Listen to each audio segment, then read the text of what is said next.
Assalamualaikum warahmatullahi wabarakatuh.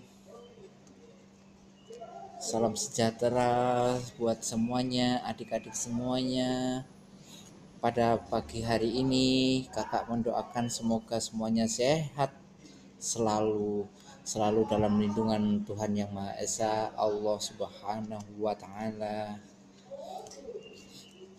Pada episode kali ini, kakak akan menceritakan kisah seekor ikan hiu, ikan suro, dan buaya. Tentu adik-adik semuanya sudah tahu kan kalau ikan hiu itu bentuknya seperti apa, ikan suro itu kayak apa. Kalau ikan suro itu adanya di Surabaya, yang paling terkenal itu di Surabaya. Kalau buaya, wah, kalau buaya itu galak sekali ya. Bukan galak sih, tapi ganas. Mulutnya begini. Wow, wow, wow, wow, wow, wow, wow. Tapi tidak usah takut, buaya tidak akan menggigit selama kita tidak jahil sama buaya, sama ikan, juga sama binatang yang lain. Tapi sebelum kakak cerita, di like dan subscribe dulu ya.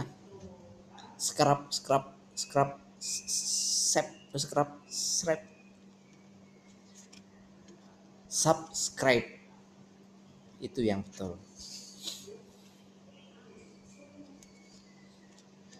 Jadi begini ceritanya. Setiap awal tahun pada penanggalan Jawa itu di muara aliran Sungai Brantas, tahu? Sungai aliran Brantas itu termasuk sungai yang terpanjang di Pulau Jawa kalau nggak salah. Kalau yang paling besar Sungai Bengawan Solo. Selalu muncul ikan hiu. Ikan hiu itu warnanya bukan merah, bukan hijau, bukan biru, tapi warnanya itu putih.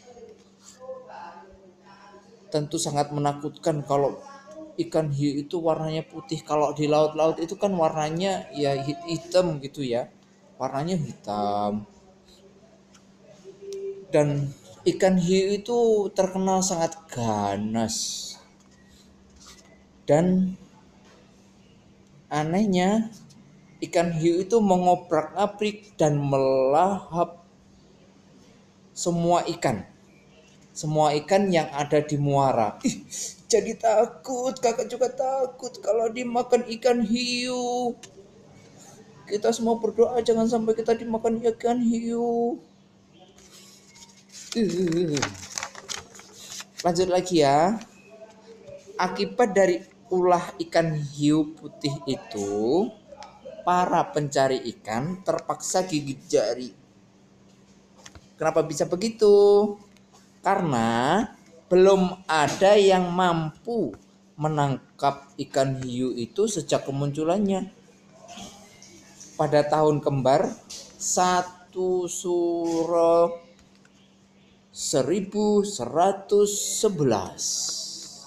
Waduh, itu sudah lama sekali. Waktu mungkin zaman nenek moyang kita, waduh, lama sekali.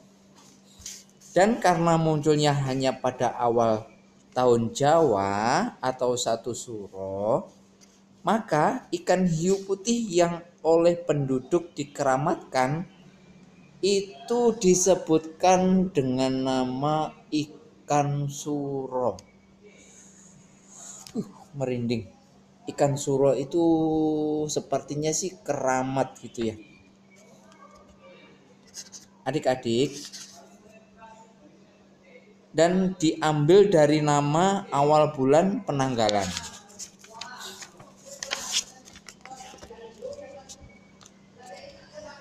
Kehadiran ikan suro itu sempat mengusik ketenangan Raja Buaya yang sedang bersemedi. Dan menjelang satu suro, buaya putih dan besar itu turun dari semedinya. Tapi mudah-mudahan tidak mengganggu ya. Kalau mengganggu sih sangat berbahaya. Dan bersamaan dengan terbitnya matahari, air muara mulai menyibak dan menciptakan gelombang yang menggetarkan dinding tebing-tebing di sekitarnya. Wow, sangat hebat. Dan sang buaya putih sudah siap menghadapinya.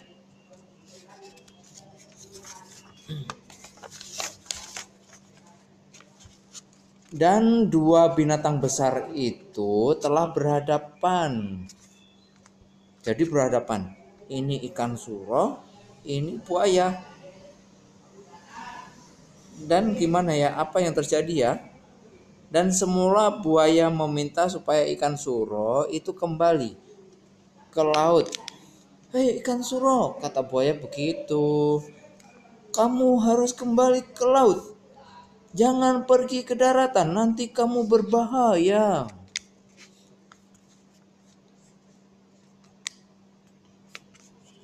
Buaya bilang begitu karena muara ini bukan lagi kekuasaan laut. Ikan suro pun menolak. Tidak, saya tidak mau kembali ke laut. Akhirnya Raja Buaya itu pun kehabisan kesabarannya. Maka terjadilah pertarungan. Pertarungan seperti apa ya? Pertarungan yang sangat seru antara keduanya. Masing-masing memiliki kemampuan dan kekuatan yang seimbang. Waktu buaya tarung sama ikan suro ini saling kuat. Nggak ada yang kalah, yang menang belum ada yang kalah dan belum ada yang menang.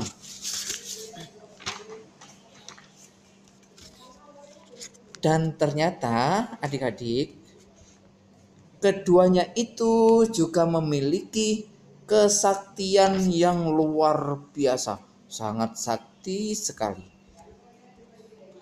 Bila sore hari, keduanya mundur untuk istirahat dan esoknya dilanjutkan lagi, bertarung lagi. Dan terbukti setelah 3 hari mereka masih sama-sama kuat.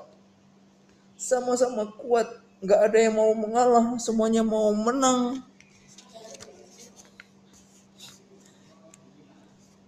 Dan menjelang sore hari kelima, rombongan tentara itu dari Cina sedang mengadakan perjalanan pulang. Perjalanan pulang itu dari pertempuran melawan kerajaan Kediri. Antara Surabaya Kediri jauh sekali ya. Kalau sekarang itu 2,5 jam kalau naik kendaraan pribadi kalau mau ke mana, ke Kediri. Dan waktu itu dipimpin oleh sang raja yang bernama Raja Jayakatwang. Dari kerajaan mana ya? Kalau nggak salah kerajaan Majapahit. Dan mereka berhenti di tanah lapang yang tak jauh dari muara dan mendirikan tenda bermalam dan beristirahat setelah seharian berjalan dari sana kemari, ke sini, ke sana, terus ke sana, dan merupakan malam ketiga. Dan esok harinya mereka dikejutkan oleh suasana gemuruh yang sangat hebat dan sangat dahsyat, berasal dari arah muara sungai. Dan ternyata itu adalah suara kegaduhan dari pertarungan siapa yo? Pertarungan antara ikan suro dan buaya tadi. Kemudian para tentara itu menonton pertarungan itu dengan rasa kagum. Kenapa begitu? Kenapa demikian? Karena kedua pemimpin itu bersepakat untuk menunggu pertarungan selesai, adik-adik. Dan entah sudah berapa hari ya dua penguasa itu bertarung. Dari tubuhnya sudah mulai terluka. Ya kita kasihan ya kalau terluka oleh ketajaman gigi, cakar, juga sirip. Darahnya mulai mengucur dan berwarna merah. Sehingga muara itu menjadi lautan darah, jadi merah semua. Dan akhirnya kesempatan itu digunakan sebaik-baiknya oleh Raden Wijaya untuk mengurangi tentara dengan cara menyergap di tenda pada setiap malamnya.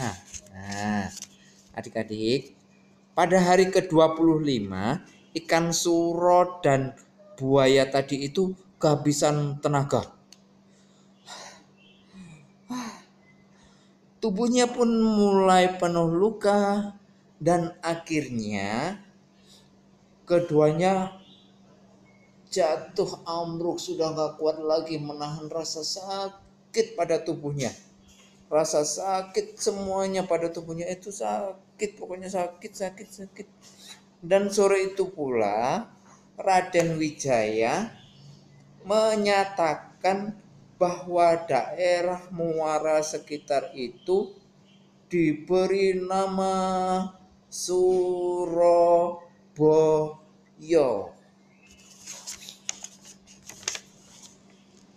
Di malam itu para tentara yang tinggal separuh diserang dan harta rampasannya itu berhamburan menjadi ikan hilir sungai, pecahan berantas itu berkilauan dan orang menyebutnya dengan Kalimas. Adik-adik semuanya, itulah cerita pada zaman dahulu awal mula kota Surabaya. Dan Kalimas itu berada sekarang itu di Perak, Surabaya. Itu ada jalan bukan nama jalan ya, ada kali agak lebar gitu namanya itu Kalimas. Nah, disitulah tempatnya dulu ikan suro sama buaya bertarung dan akhirnya bisa dilumpuhkan oleh Raden Wijaya.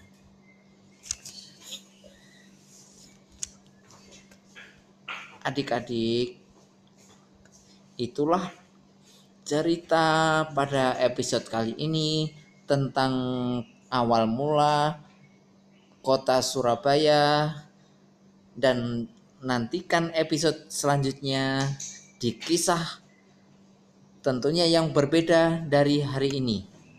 Terima kasih. Wassalamualaikum warahmatullahi wabarakatuh. Sampai jumpa.